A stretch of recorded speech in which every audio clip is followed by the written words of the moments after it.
Caio Calado. Calado. Bem-vindo, Caio. Oi, pessoal. Oi. Bem-vindo.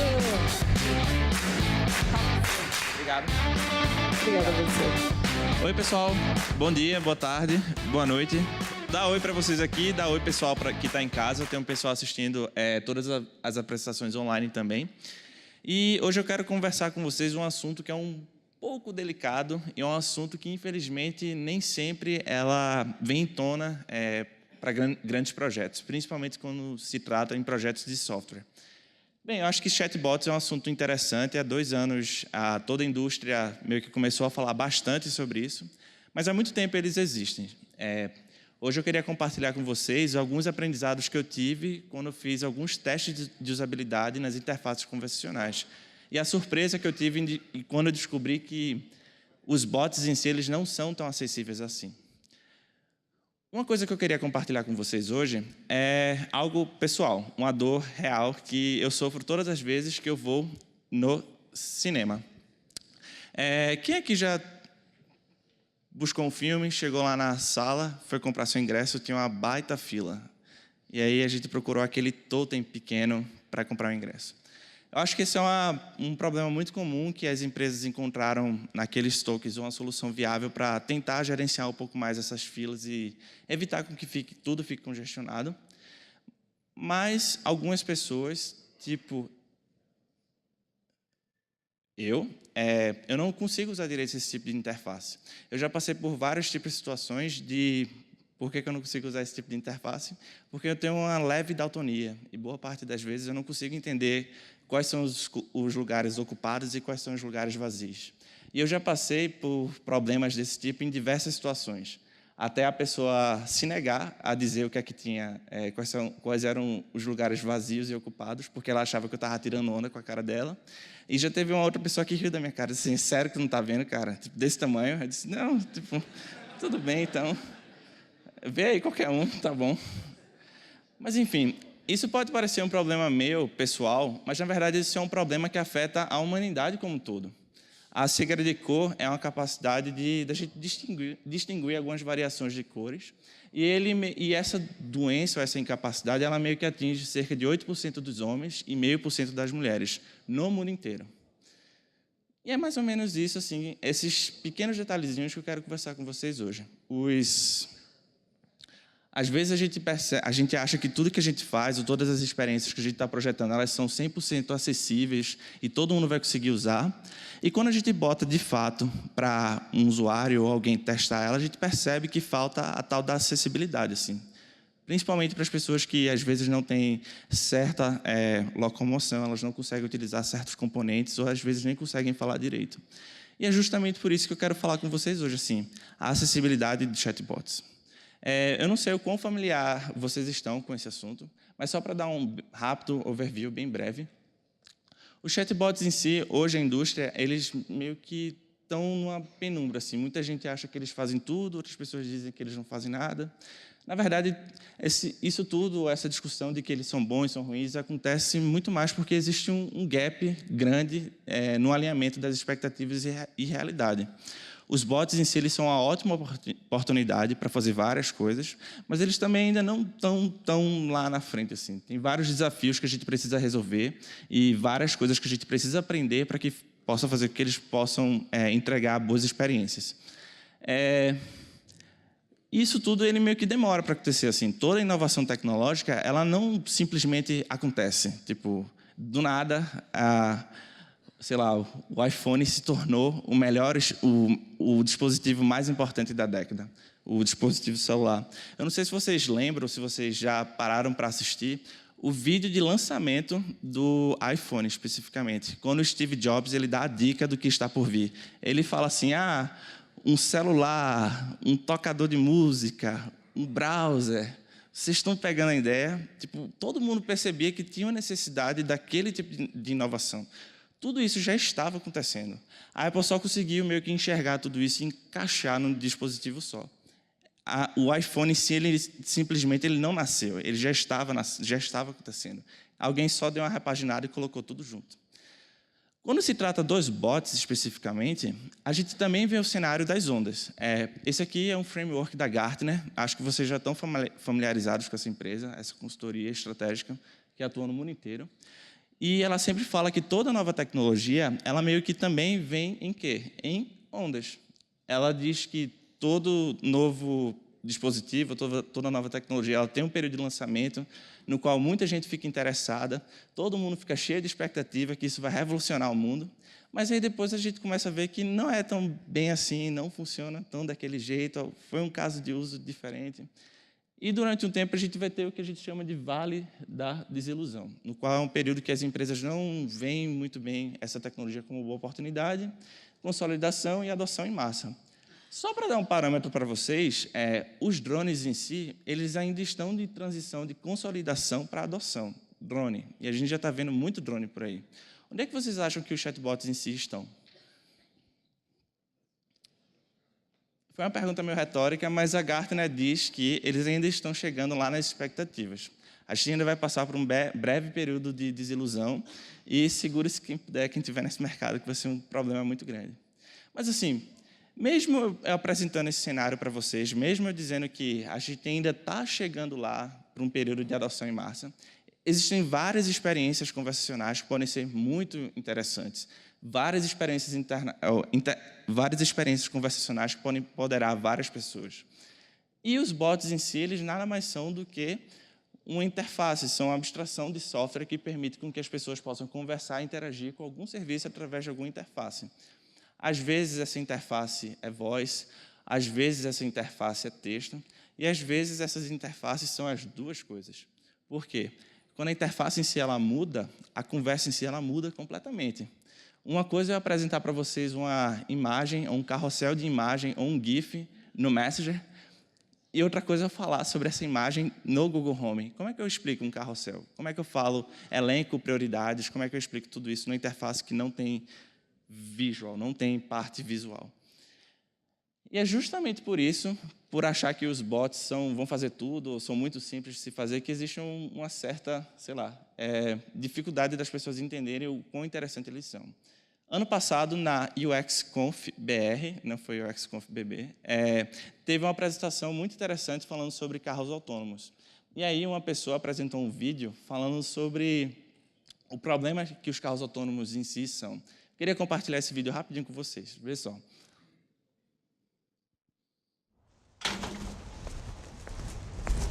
Good morning, Eric. Yes, good morning. Let's go. What is your destination today, Eric? Destination is work, just like every day. Go, start driving. Would you prefer the standard way? No, I'd prefer you take me through China. China is 15,000 miles from here. Loading What? maps and alternative language. 终始船 No, 上 abort. A boarding trip to work. What is your destination today, Eric? Please, I am begging you, just take me to work. Engaging climate control system. No, enough with the climate control. Just drive. Sensing nerves level rising. Activating relaxation No, music.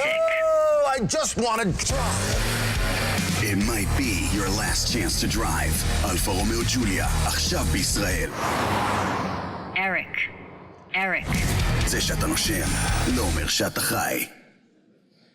Pois é, né? Por isso que a galera deixa de usar os chatbots. Eles não entendem, eles são muito burros, não entendem direito. Mas deixa eu meio que colocar essa questão sobre uma outra perspectiva. E se esse rapaz, ele fosse uma pessoa cega? Que ele simplesmente dissesse assim, eu quero ir para tal endereço, me leve até lá. Vocês acham que essa interface teria entendido ele? Sim, não? Eu acho que sim, né? Tipo, ele tentou ser bem irônico, ele tentou fazer várias brincadeiras, a interface em si ela não entendeu muito bem. E às vezes, quando a gente faz uma brincadeira, uma ironia, até mesmo com a gente, ser humano, a gente não entende. Será que se essa interface, ela, assim, fosse bem pensada ou tivesse um caso de uso específico, ela poderia ajudar muito bem as pessoas? Eu acho, essa é uma hipótese, que se aquele rapaz fosse uma pessoa cega e ele simplesmente dissesse literalmente para onde ele quisesse ir, o carro iria levar ele. Já existem vários testes sobre isso, existem os carros autônomos do Google, boa parte dos usuários beta são pessoas cegas, e eles usam normalmente o carro.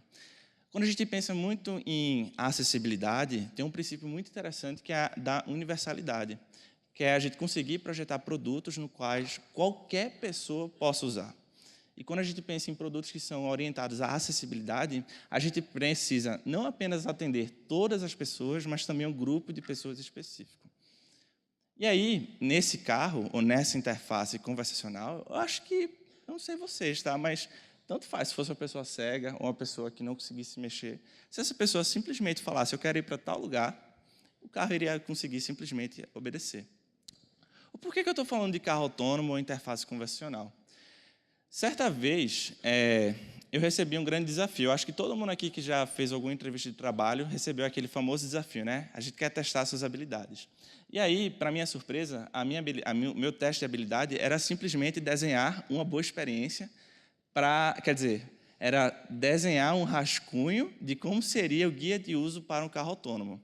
O meu objetivo era fazer com que as pessoas se sentissem confortáveis e seguras ao utilizar esse carro. Eu morei na América, eu morei em São Francisco, eu passei 1 ano e meio lá e eu nunca sequer vi um Tesla. Quando eu li esse e-mail, eu fiquei tipo assim, eita, tipo, como é que eu vou fazer isso? Tipo, eu nunca vi, eu não sei como é que funciona. E aí eu comecei a fazer uma pesquisa assim, não, beleza, já que eu não vi, né, tenho que entender como é que esse carro funciona. Então eu tive uma linha de raciocínio de fazer 3 pesquisas. A primeira dela foi entender o ponto de vista técnico, o que é que são esses carros, como eles funcionam, o que é que as pessoas em si, elas fazem para se orientar na cidade e como elas se sentem confortáveis em receber orientações de dispositivos ou aplicativos. E o terceiro foi pesquisar mais, tipo, como é que esses carros autônomos, de fato, funcionam, quais são as experiências que eles oferecem, por aí vai. A primeira coisa que eu aprendi do carro autônomo foi sobre como ele funciona de fato. Ele é um dispositivo inteligente, no qual está conectado numa rede com vários outros carros, e ele utiliza vários sensores de velocidade, câmera, várias outras coisas, e vários algoritmos bem complicados, machine learning, por aí vai, para eles irem aprendendo e melhorando conforme o tempo. Toda vez que eles andam na rua, eles estão meio que aprendendo, coletando dados e melhorando conforme o tempo. Embora isso pareça ser uma coisa besteirinha e tal, eles podem trazer um retorno muito bom para a sociedade. Eles podem salvar vidas. Só para dar um parâmetro para vocês, uma pessoa a cada 15 minutos morre nos Estados Unidos devido a algum acidente de trânsito. Eles podem economizar tempo. Nos Estados Unidos, poderia economizar cerca de 6 bilhões de minutos. Vocês têm ideia de quanto isso custa? E eles também podem reduzir também custos com acidentes, cerca de 300 bilhões de dólares por ano. Então, eu acho que é uma coisa interessante, né? Tipo, ajudar a salvar, economizar uns trocados. Mas, enfim, quando eu fui fazer uma pesquisa e entender mais isso do ponto de vista humano, eu percebi que as pessoas elas achavam interessantes essas ideias, mas elas ainda tinham um pouco, sei lá, de insegurança. Uma pessoa que me chamou muita atenção foi uma pessoa cega que eu entrevistei. Ela falou uma coisa que, para mim, foi incrível, é que ela usava o cachorro e o aplicativo dela para ser os olhos dela, literalmente. Ela falava para o cachorro dela, eu quero ir para tal lugar, o cachorro lá levava. Quando ela estava confusa em relação a alguma coisa, ela abria um aplicativo e o aplicativo falava para ela o que são as coisas. Não sei se vocês viram, mas o aplicativo de 2017 foi o Be My Eyes, que era aquele aplicativo que alguém que enxergava falava para uma pessoa cega o que é que estava na frente dela. E aí eu comecei a pensar assim, nossa, que interessante, né? Tipo, tem um dispositivo, cachorro, que ela confia cegamente, literalmente, para guiar ela na rua. Como é que seria essa experiência com um carro autônomo assim? Como é que isso funcionaria? E aí, para minha surpresa, eu percebi que a indústria de carro autônomo estava seguindo por um caminho que eu fiquei pensando assim, nossa, como é que o carro em si ele vai ajudar as pessoas a interagirem? Isso aqui foi um conceito que lançaram, não sei se vocês conseguem ver direito, mas eles têm alguns guias visuais que aparecem aqui no painel, indicando quando a pessoa pode dirigir, e alguns outros indicando aqui em cima no carro. Um outro aspecto interessante que eu percebi, essa é a parte de visual design, a outra é mais de affordancy. É quando o carro em si ele mostra perigos iminentes próximo ao carro e objetos que estão se aproximando também. E ele vai meio que traçando a rota e dizendo para o passageiro como é que o carro em si ele está enxergando e como é que ele está se, sei lá, orientando dado um espaço. Sendo que aí, com isso em mente, eu fiquei assim, tipo, pô, que bacana e tal, mas e a galera cega? Tipo, como é que essa galera ia usar esse carro autônomo? Isso é muito bacana, isso é legal, mas e aí, como é que eles vão usar essas interfaces? Eu não sei, como eu falei um pouco atrás, boa parte dos usuários betas desses carros são pessoas cegas. Como é que essa galera ia usar esse tipo de interação, sabe?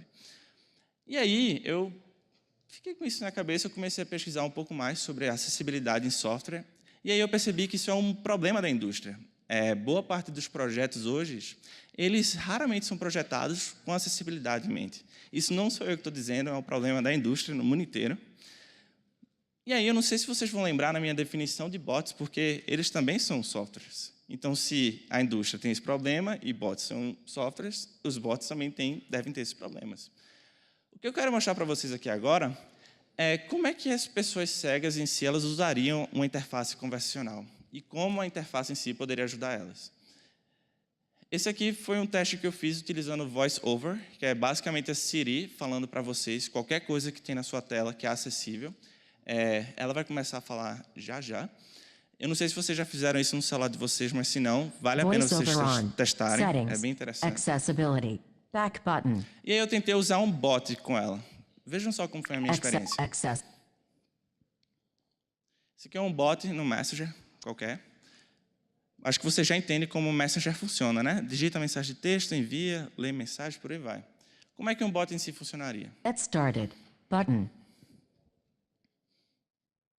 Vocês já sabem como funciona. Então eu vou colocar como é que uma pessoa cega viria. Hi, Poncho. 12. Oh, hello again, Kyle. I hope you've been well. What would you like to hear? Scene. Text field. Double tap to edit. Text field. Double tap to edit. Text field. Double tap to edit. Button. Isso é um botão que eu estou tentando clicar. Eu sei que é um botão, Text field. mas não está rolando. Button. Como é que uma pessoa cega iria resolver esse Text problema? field. Como é que ela iria interagir com field. componentes Hi, importantes Poncho. que não funcionam, não são acessíveis? Eu estou clicando em quê? Vai que eu autorizo uma transação sem Hi, saber criar uma Poncho. transação. 12. Oh, hi, Tem um outro Poncho. problema também, que são os 12, componentes de 1. imagem. One photo attached. Scene.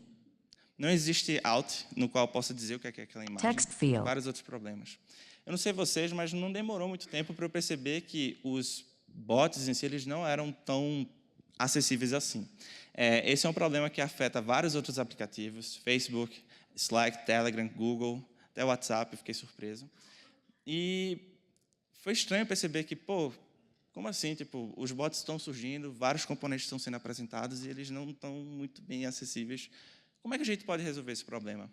Eu fiquei pensando muito sobre a culpa, assim, tipo, o que é que a gente poderia fazer? Eu levantei até algumas hipóteses, tipo, será que para algumas imagens ou para alguns componentes as plataformas poderiam oferecer, sei lá, um out ou algo que pudesse indicar os softwares de texto para fala ou ajudar os voiceovers a entenderem o que é que tem na tela? Enfim, eu fiquei pensando muito nisso, eu não cheguei a nenhuma conclusão. Na verdade, esse experimento, essa apresentação em si, foi mais um questionamento sobre de quem em si seria a culpa, da galera que desenvolve, designers, plataformas, voiceovers, de quem? Esse é um problema em si da indústria, é um problema que a gente, como criadores, a gente precisa resolver. Todos os projetos vocês podem atuar um pouco, ter uma questão de acessibilidade e vocês podem testar isso hoje.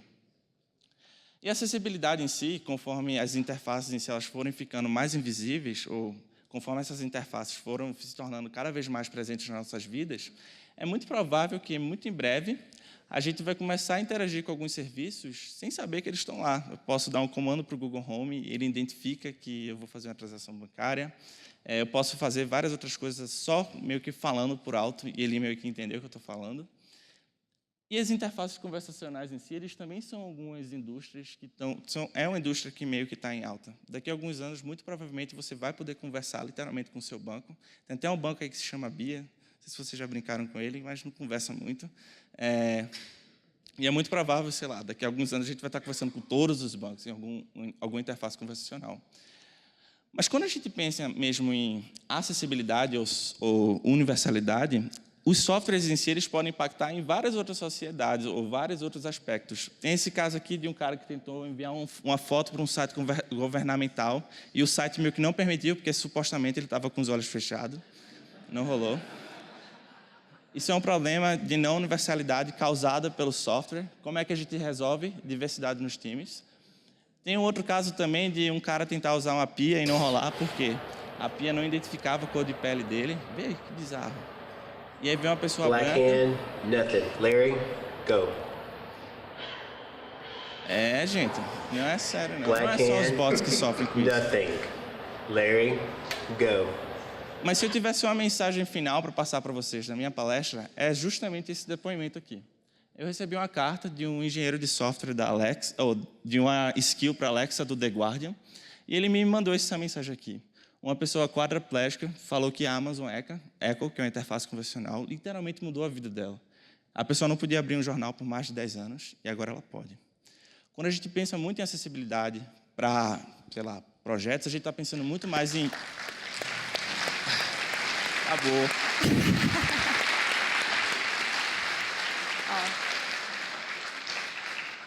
Quem quiser ter acesso aos artigos, estão aí os links e as referências. Acho que agora tem tempo. Nós temos agora 10 minutos de perguntas. Na trave, gente. Eu acho que eu falei devagar Faltou demais. alguns segundos só. Perguntas para o Caio. A gente tem tantos bots em desenvolvimento no banco, né? É verdade. Eu acho Tem que uma lá atrás? É isso? É. Lá no fundão, lá na parede, Vivi. Isso. Obrigada, pessoal.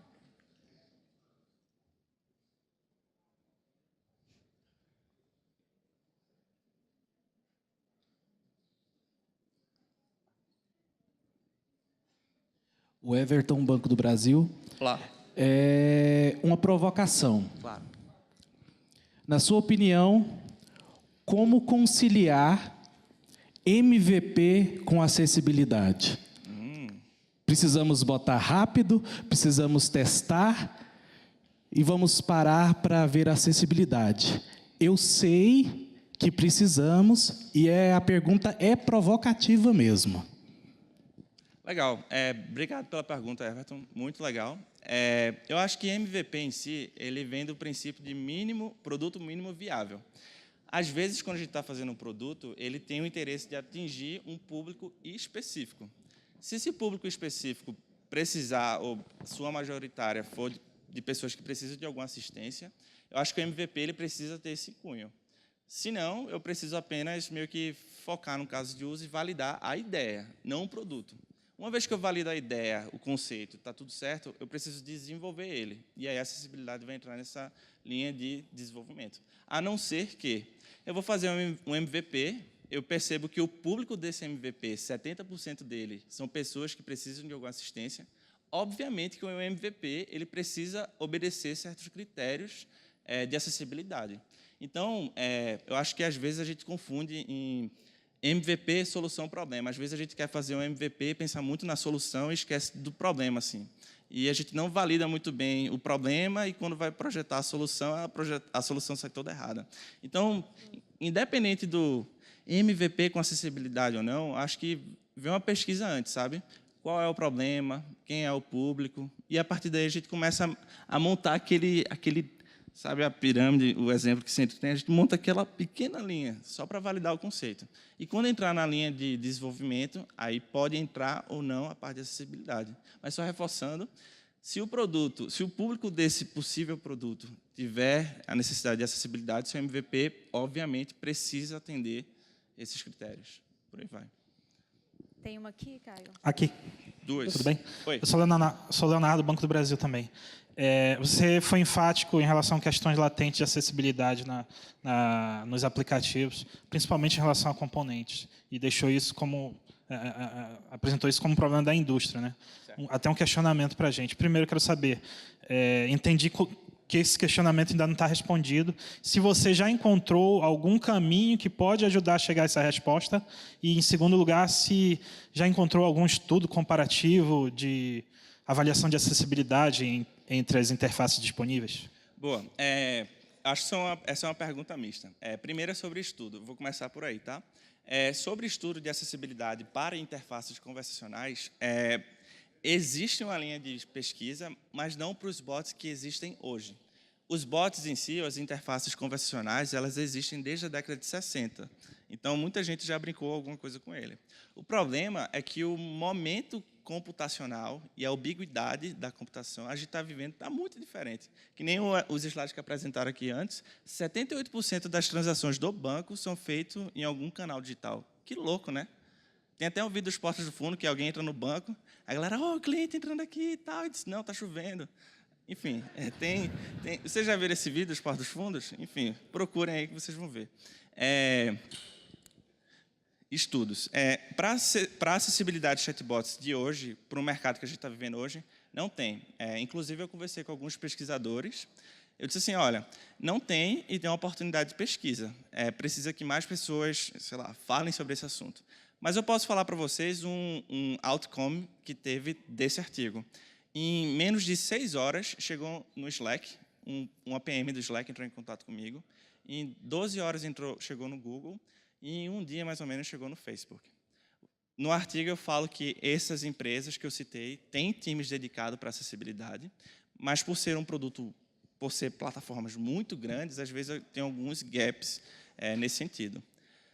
O que eu achei legal é que hoje o Messenger ele atende esses critérios que eu mencionei no texto. Eles mudou alguns componentes e eles mudaram o jeito que eles fazem algumas coisas. Eu ainda não tive a oportunidade de escrever um artigo dizendo assim, o que é que aconteceu depois que a gente falou sobre isso? E reportar algumas melhorias que teve nas plataformas. A sua outra pergunta foi sobre...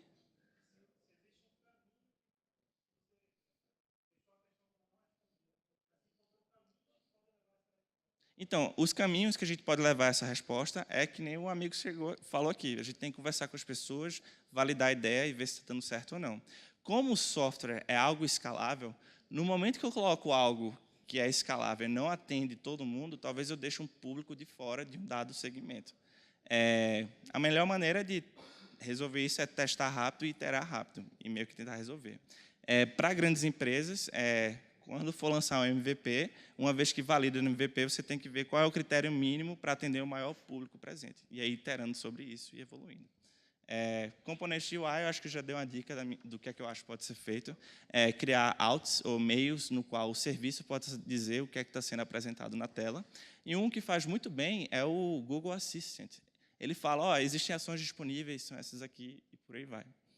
Beleza? Teve uma dúvida aqui? Tinha uma pergunta aqui do Felipe e tem uma ali. Depois do Felipe. Bom dia, Caio. Eu sou o Davi. Recentemente eu fiz uma entrevista com um cego, um colega nosso, funcionário lá em Feira de Santana, num projeto. E aí eu fiquei me perguntando assim, da dificuldade de eu ter que adaptar um sistema para que ele seja acessível. E eu me questionei assim, será que já não podia nascer acessível? Seria mais fácil, já no início, ser acessível. Eu queria saber assim, se o mercado pratica isso, se tem algum case onde o mercado, no mercado mesmo assim, ele já implementou isso já de partida. Porque fica muito difícil para o cego pegar um sistema de leitura, enfim, que seja só uma adaptação. Né, que ele vai adaptando para o que ele ouve. Né?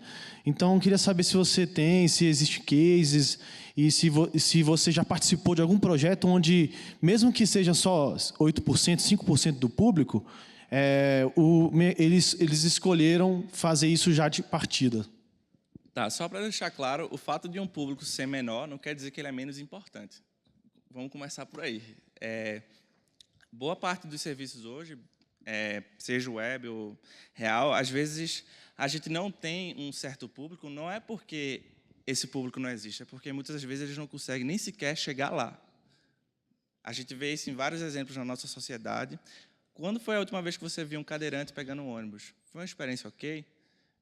Cadeirante vai pegar ônibus, o motorista desce puto da vida, porque não quer parar o tempo, não quer, enfim, operar a máquina para ele subir. Enfim, às vezes as pessoas existem, é só que a gente não consegue vê-las. Como é que eu posso fazer com que um projeto ele já nasça orientado à acessibilidade? Existem componentes ou guidelines que, se eu crio um serviço e esse serviço existem certos atributos, se for qualquer atualização que eu for fazer no meu software, qualquer novo lançamento, esses atributos precisam estar lá. Sei lá, Alt para a imagem, por exemplo. Esse é um componente, um atributo simples, que eu posso utilizar imagens para que qualquer leitor de tela saiba que aquela imagem tem aquele valor, ou se a imagem não carregar, apresente aquele texto. Enfim, eu acho que faltam alguns guidelines básicos para que toda a indústria consiga criar um produto e crescer em cima disso. Se você está iniciando um projeto do zero, crie essa guideline e ajude as interfaces a, sei lá, lerem eles. Se der certo, qualquer lançamento que você fizer na sua interface, no seu produto, tem que seguir esses critérios. E aí é meio que uma coisa confiando na outra. A gente confia que sua guideline é responsiva e que os leitores de tela conseguem entender o que tem lá. E se você fizer tudo direitinho, provavelmente a interface em si ela vai conseguir ler. Não sei se respondi muito bem. Mas acho que é isso. Felipe, vamos ver se vai dar. Rapidinho. Você tem um case para inspirar a gente que use alguns desses atributos? Você tem algum case para nos inspirar? Que tem essas questões todas trabalhadas? Claro. Google Assistant Siri. Eu não coloquei nesse slide, mas eu conhecia, não sei se vocês sabem, a Siri brasileira, a Regina Bittar. Eu vi uma palestra dela esse ano na Vivo, e ela falou da experiência dela de ser a voz que são os olhos de milhares de brasileiros. Assim. E é muito louco a experiência dela como voz, instrumento para promover a acessibilidade. Enfim, acho que não dá tempo de elaborar muito. Valeu. Bacana. Gente, palmas para o Caio. Obrigado, obrigada. gente.